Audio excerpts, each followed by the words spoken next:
you hate the thought of working past 55 or 60? Do you hate not being able to live the life you deserve today? Do you hate not knowing what your financial future looks like? It's time to stop doing what you hate. Here's your host, Mr. Harold Green. Aloha, everybody. This is Harold Green of Brightree Financial Group. Hopefully you're having a fantastic day. And by the way, it is time to stop doing what you hate.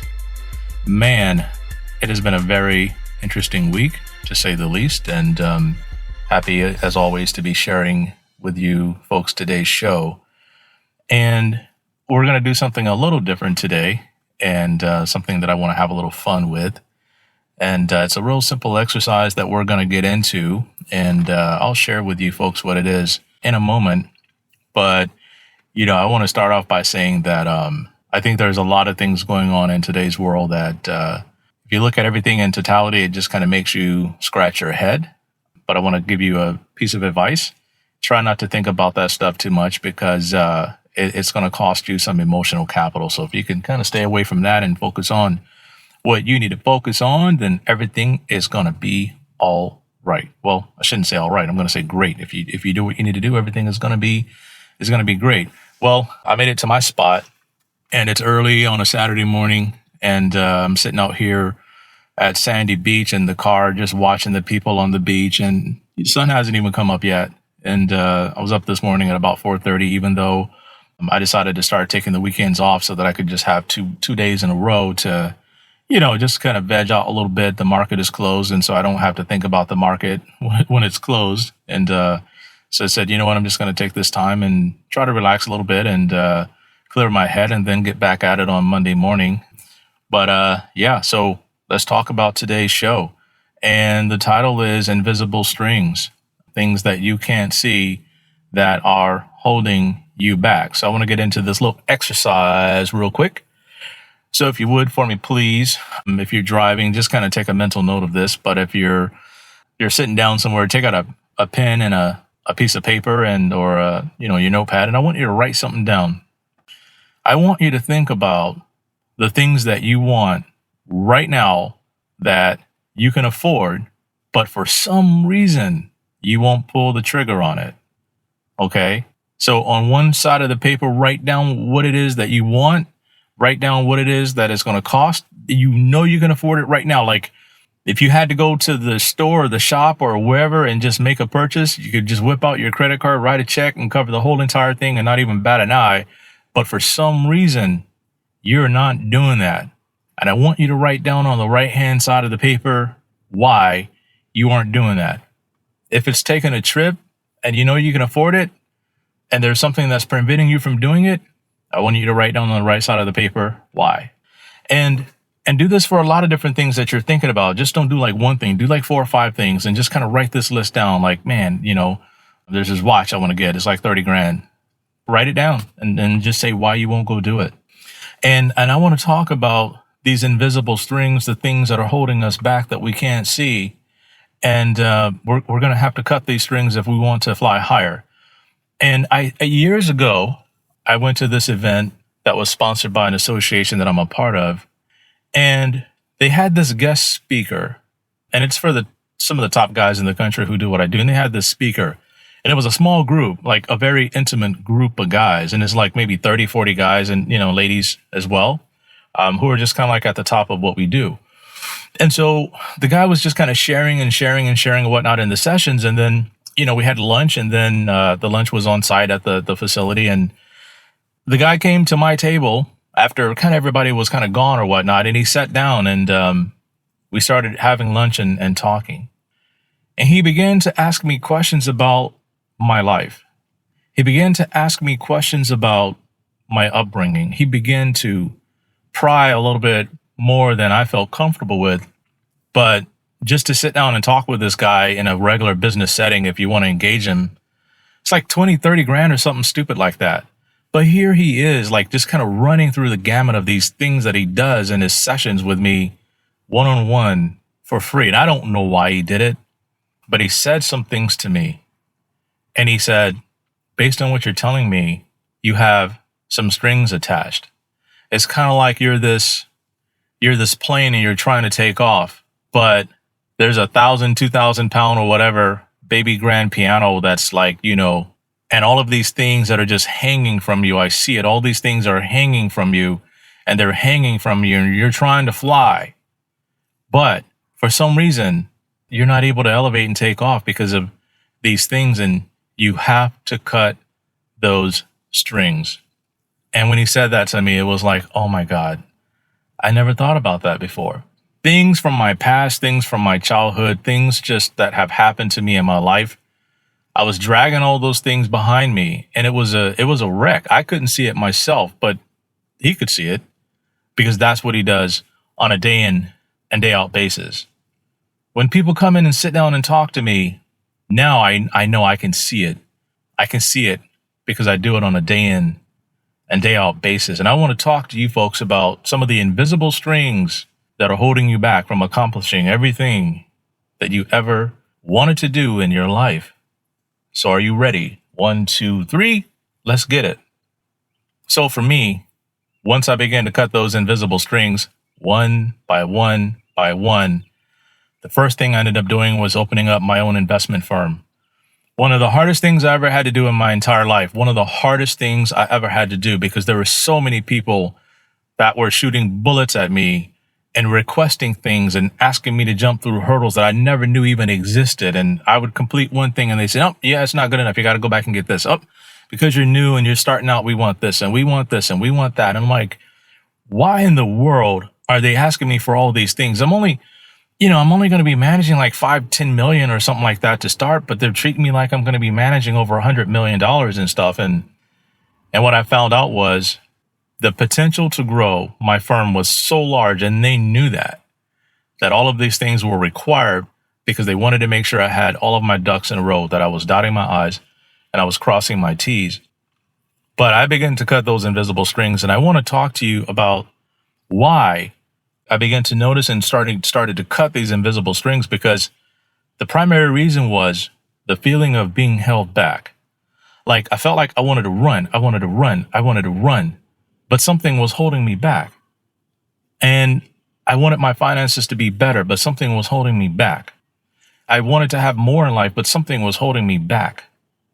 And what it was I had an unhealthy relationship with caring a little bit more about what others thought versus what others were doing for me.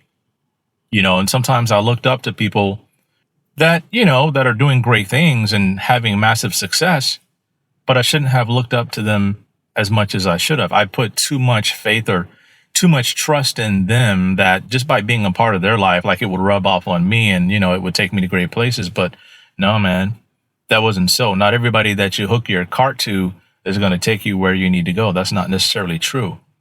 But I began to feel that I was being held back. So what are some of the things, if you look at your chart, your little piece of paper, what are some of the things that are holding you back from being able to do everything you wanted to do?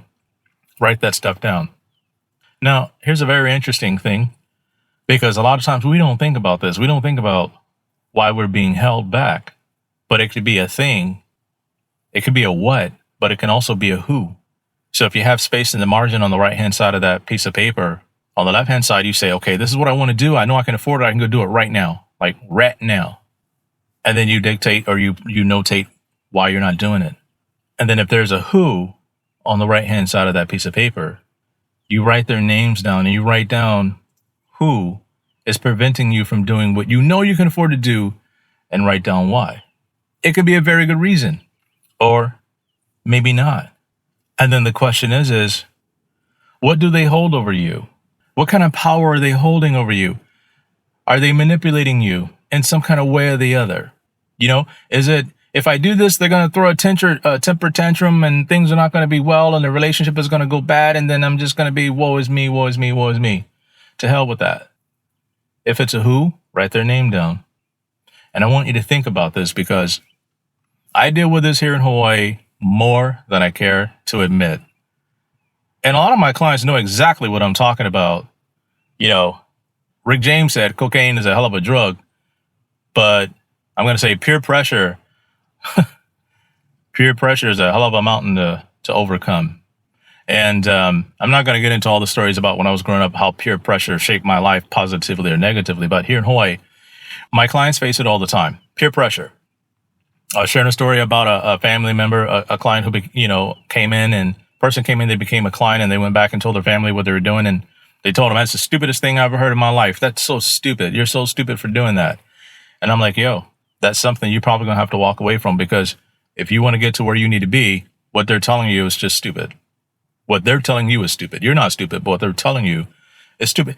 Peer pressure, peer pressure, peer pressure, peer pressure. And then sometimes it's relationships. And, one time I had another client come in, and a person come in, and they were becoming a client. And, we were talking about their finances, and we were talking about things or whatnot. And this has happened several times, more than I care to admit. So if you're listening to the show and this has happened to you, I'm not, telling everybody your story, but this is something that's very common. And so, we got down to brass tacks or whatnot, and we're going through everything, and we're looking at all the numbers, and they were trying to send their kids off to college or whatnot. And I said, who's your financial planner? I said, have you talked to them about this stuff? And they said, no, we haven't brought the subject up. And I said, are they blind? And they said, no, he can see. I said, so if he can see you have kids, and he knows that kids, have a tendency to go to college because they need to get educated, why have they not brought this up to you? And they said, that's a very good question. That's probably something that they don't do. And they do this other stuff with us, but we never thought to ask them that. I said, as soon as a client gets pregnant with me, we're already, even before they get pregnant, we're talking about education. We're talking about all these things that they can't see, because that's my job. And I said, well, I want you to go back and talk to them and tell them, hey, look, I think we've had a good relationship, but we're going to have to go our separate ways. And I said, is that going to be a problem? And they said, probably not. It might, because they're a friend from church or wherever, and we have to see them all the time. I said, well, that might be a little hard, because especially if you go to church and you see them and you're like, yo, we got to leave. And they said, nah, what you're saying makes total sense to us, because here we are trying to send kids to college, and nobody's helping us, and nobody's putting us in the right direction. The people we're working with, they're not helping. And in other cases, I've seen people come to me and look and overview their portfolios and look at all their stuff and tell them, man, this stuff is underperforming. Why are you still dealing with this? Well, it's my cousin, my auntie's son, and we're close. Or it's my friend from high school, and we've been friends for, 30 years, and, I trust them and or whatnot. And I said, but your stuff is not working right. So what are you going to do about that? Well, we'll see. And a lot of times they never come back. And I'm like, okay, that's fine. But those are some invisible strings that are going to cost them a lot of money, that have already costed them a lot of money. Recently, I was talking to someone and found out that they're getting free financial advice because the family member is in the financial services industry, and supposedly they're not charging them. So they have a problem with me charging fees because their family member is giving them free advice. And when I looked at everything, and it's like, that free advice sucks, because they're not as successful as they could be, because they're getting free advice because of those strings that are attached. Man, that stuff all sucks. And it sucks bad. I want to talk about the feeling of being controlled. And that's something you're going to have to look at and see, are you being controlled? Are you being manipulated in some kind of way? Because that's a very real thing. Some spouses will be like, yo, you're spending too much money, and then they get mad at you, or, they have their own way of thinking about things. And so because you don't do it their way, they get all mad and have problems with what you do. If you got people in your life like that, you're going to have to make some adjustments, either fix that relationship or terminate it or whatever it might be. But the feeling of being controlled, you go sit down and talk to your planner, and they're giving you a hard time about stuff. And you're like, and it's just emotionally draining, because they're trying to control you to go a certain way that they want you to go. That's not a healthy relationship. But it's very important to understand that feeling of being controlled and to figure out how to eliminate that, because maybe the place they're taking to you is not a good place. I want to get into another thing where some people use their money to control their kids or their spouses. You do this, I'll buy you that. Money was never meant to be used that way, to rule over people, to lord over people, to make people serve you. Money is a tool that can be used to serve others. Not to be used for you to be served, but to serve others. Now, there's nothing wrong with getting great service. right? But to control people and to manipulate people with your money is a very evil and dangerous thing. And I see people using it to control their kids all the time. Like, if you go to this college to save me money, you know, I'll buy you a car because the savings is so great. And I'll get you a car. Like, go here and then I'll buy you a car. Like, what if that's not the best thing for that kid's future? But I see people doing that all the time. It's just dumb. But a lot of people do a lot of dumb stuff, right? And I'm not accusing you if you've ever done any dumb stuff, because I've done a lot of dumb stuff too that I'm not proud of, but I'm, you know, doing better than I ever was before. And I want to continue to that. I want to continue on with that if I possibly can. That's my goal. So it leads me to this thing that I want to talk about, because if you're one of my clients and you're listening right now, you've already seen the projections of where you are going to be. You already know where you are now based on the financial planning that we've done. And a lot of my clients are successful and they have quite a bit of money that they're never going to be able to use it all unless they lose it or blow it or something crazy. And so they're going to be leaving quite a bit of money to their kids. And one of the saddest and sickest things that I see is when I see people fighting over inheritance money. Sometimes the parents are not even dead yet, and the people are fighting over the money. I've seen it time and time again. Well, this person is getting this, you know, and I don't like it because mom is paying for all their bills and mom is paying for their kids' college, but mom never paid for my kids to go to college. And, you know, and so it's hard when you see stuff like that. It's unfair. Yeah, it's unfair. But, you know, if you're successful and you're doing well, and if your mom is blowing all her money on, you know, siblings, I mean, that's their prerogative. It can cause a lot of family stress and tension and stuff like that. I mean, I've seen it. I've seen it a lot.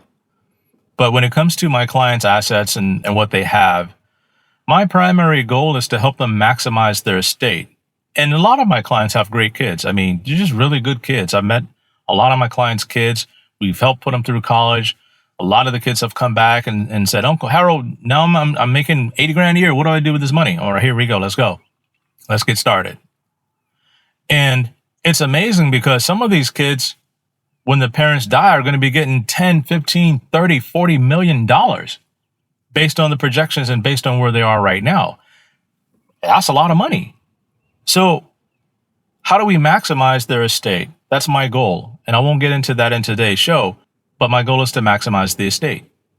Sometimes people come in, they may have $300,000-$400,000, and they may have a house or two worth $2 to $3 million or whatnot.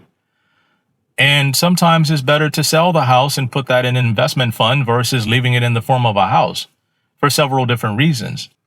So if I know a house is worth $1 million now, and now is the time to sell it, the question is why would they not sell it now and invest the money instead of waiting till 10, 15 years down the road, when it's going to cost them a lot of repairs, a lot of maintenance, and a lot of different things like that? Why would they not sell that house now and get rid of it if now is the time to sell? Maybe they can rent it out. Maybe they can do different things with the house. But if we can maximize the value that they leave behind in their estate, if I can take $500,000 and over the next 15 years turn it into $3 million, right? Why would we not do that? Now, again, investments do carry risk of loss. Past performance is no guarantee of future results. I don't want you acting on anything that I say in this show because it's for informational purposes only, other than when I say write down a chart and write things down, take notes, and then go do your due diligence on this stuff. But it's important that we maximize your estate. And it's very important. And a lot of times I look at these relationships and I see manipulation. I see manipulation on all different sides. When it comes to money and inheritance and stuff like that, you start to see a side of people that you never knew existed. I mean, you can kind of tell that they're jackasses and stuff, but when it gets down to the numbers, I mean, boy, you can start to see stuff because people start back calculating and, game planning on the side, like, okay, so, I'm assuming my parents have this and I might get this and I might get that. And people don't say that stuff, but I see the gears turning in their mind, and it's a dirty thing depending on how they come at it. And I see spouses trying to manipulate their other spouse to try to, make the parents do a certain thing so that they end up with more. I mean, it's just a nasty thing. And I hate seeing that.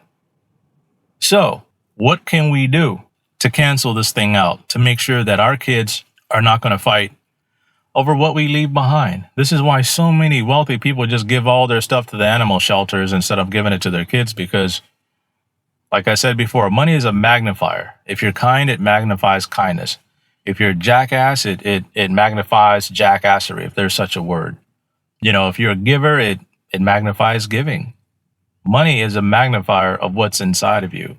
So be careful of what's inside of you. But there's 3 things you can do to avoid or cancel this issue. And I'm going to talk to you guys about my trust agreement. We actually have 2 separate trusts. I'm looking at getting a 3rd trust here for a particular reason. But we wrote in our trust that our kids are the beneficiaries of our trust. And the way our trusts are designed, they're designed to pour over into trust for my kids only. So whatever assets are in my trust get split in half and put into 2 separate trusts for my kids. Whatever assets are in my wife's trust, if she dies, I'm the beneficiary. It goes to me first.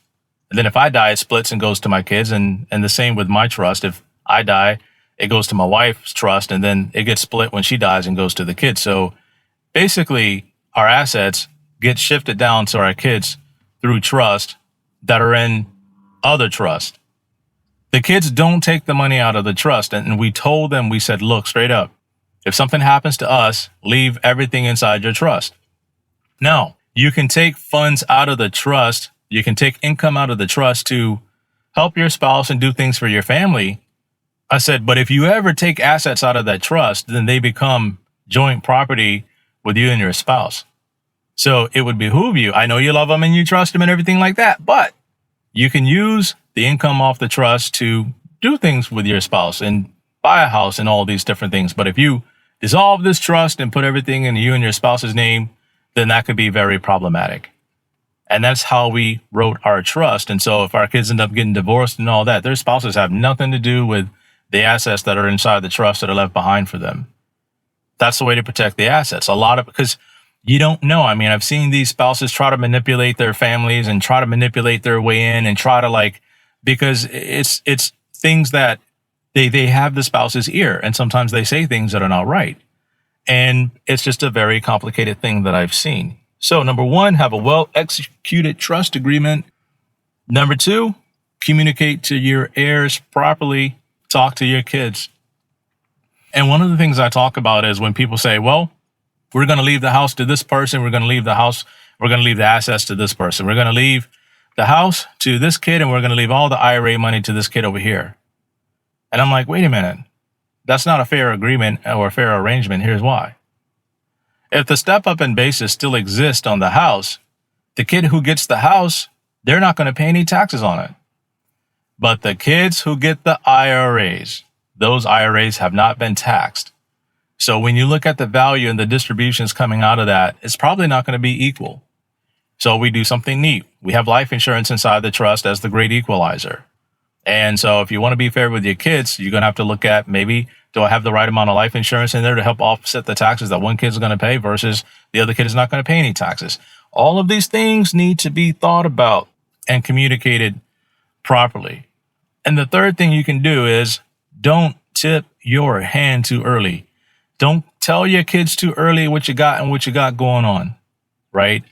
Unless they're a part of your charitable foundation and they understand what's going on, they are good with finances, they're successful in their own right, and you're good with their spouses, you're good with the family's good, then you can begin to communicate and share bits and bits and bits at a time. And it would also be a good idea to have them sit in the meetings with the attorney if it's okay and if they're mature enough to handle and they understand the purpose of your wealth. And they're not just going to go off and do some jackleg, stupid bullcrap stuff that, just would make your stomach churn. Have them in the meetings with the attorneys, the estate planning attorneys and the financial advisors, but don't do it too early. And here's why this stuff is so important. Once you make someone trustee of your trust, and you have been deemed incompetent, that trustee can only be removed if they get sued by one of the other beneficiaries or whatever for mismanaging the trust. And that's a hard thing to prove unless they're stealing money and stuff like that. So you're going to have to make all these decisions before you get too old and be deemed incompetent, because 3 out of 5 people go into a long-term care situation. Dementia is a very real thing. And I've seen my clients and I've seen their parents get dementia and things like that and be deemed incompetent. And then if the parents put the wrong trustee in power and giving the wrong person the power of attorney, that's really hard to overturn. So these things are going to have to be thought out. And a lot of people say, well, Harold, that's too morbid. I don't want to talk about dying. Well, I understand all that, but it's a part of our lives. It's a part of life. And so the thing how to deal with it is you deal with it and you move on. You don't dwell on it and you deal with it and move on. Like, okay, if this happens, then this is what we like to see happen. This is what should happen in the event we go or something like that. We want to make sure we don't start a World War III with our kids by putting something in there in our trust. And we didn't think about that. No one told us about that. We didn't think about that. I hear that phrase all the time. Well, we didn't think about that. Well, didn't the attorney bring that up? Well, no, they didn't talk about that. Well, a great attorney, a fiduciary attorney, will think about every single thing under the sun because that's what they're supposed to be doing. So there you have it, these invisible strings. And we're going to have to make sure we cut them so that they don't exist in our financial plan. One of the first things you can do, click in my show notes, get on my calendar, let's talk, and see what you got going on to see if there's any invisible strings that are holding you back. And if you made your chart, you can bring that with you, your notepad, you can bring that with you, and we can kind of talk about that too. That's free. 1 hour, it's free. Now, if you want me to evaluate your overall financial plan, that's going to cost you $375 an hour. I can package deal that into 2 hours and give you 2 hours for the price of one, and just review your overall situation and give you an analysis. I can do that for you as well. But got to make sure there are no strings attached. Thanks for listening to the show, everybody. And until next time, 1, 2, 3, let's get it. This is thepodcastfactory.com.